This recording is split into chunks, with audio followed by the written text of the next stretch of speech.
இடைத்தேர்தலையாவது சில பேருக்கு நல்லது நடக்கணும்ல.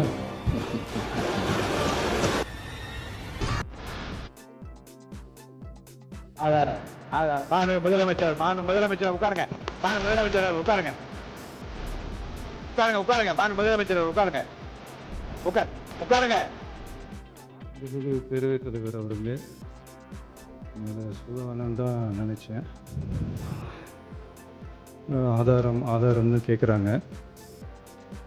ஒரு 1 வீக் பேக் மாண்புமிகு நிதி அமைச்சர் பேசும்போது ஒரு 3 டிபார்ட்மெண்ட்லேருந்து ரிவ்யூ பண்ணி அந்த ஃபைல்ஸ்லாம் என் டேபிளில் இருக்குதுன்னு சொன்னார்.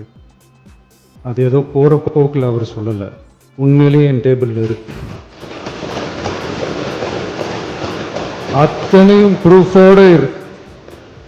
ஓப்பன் பண்ண வச்சிடாதீங்க. எப்போ ஓப்பன் பண்ணணுமோ அப்போ கரெக்டாக எல்லாமே ஓப்பன் ஆகும்.